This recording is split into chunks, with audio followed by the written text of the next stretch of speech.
హిందూ సాంప్రదాయం ప్రకారం పెళ్లైన స్త్రీలు మంగళసూత్రం, కాలిమెట్టలు, నల్లపూసలు వంటి కొన్ని ఆభరణాలను తప్పనిసరిగా ధరిస్తారు. ఈ ఆభరణాలు కేవలం అలంకరణ వస్తువులు కావు. వీటి వెనుక ఆధ్యాత్మికత, సాంప్రదాయక, అలాగే కొన్ని శాస్త్రీయ కారణాలు కూడా ఉన్నాయి. పెళ్లైన స్త్రీలు ధరించే నల్లపూసల వెనుక సాంప్రదాయం, ఆధ్యాత్మికత, శక్తితో పాటు ఆరోగ్య రహస్యాలు ఉన్నాయి. నల్లపూసలు ధరించడానికి ముఖ్య కారణాలు ఏంటో మనం ఇప్పుడు తెలుసుకుందాం. నలుపు రంగు చెడు దిష్టిని పోగొడుతుందని ఒక నమ్మకం ఉంది.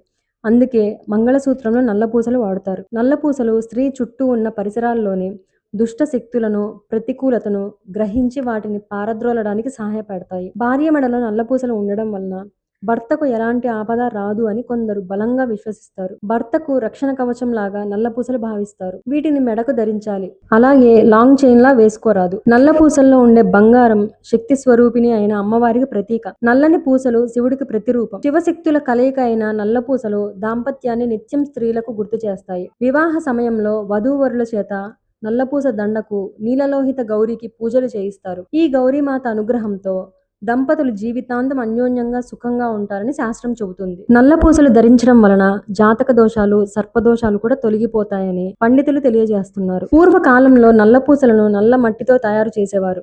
ఈ మట్టి పూసలు ఛాతిపై పడటం వలన శరీరంలో ఉండే వేడిని తగ్గిస్తాయని పెద్దలు చెబుతారు. శరీర వేడి తగ్గడం వలన గుండె సంబంధిత సమస్యలు రాకుండా కాపాడతాయి. నల్ల పూసల ధారణ స్త్రీల నాడులకు అనుకూలమై ఉండి శరీరంపై ఉత్తమ పరిణామాలను కలిగిస్తుంది. దీని వలన స్త్రీ ప్రవర్తనలో నెమ్మదితనం వస్తుంది.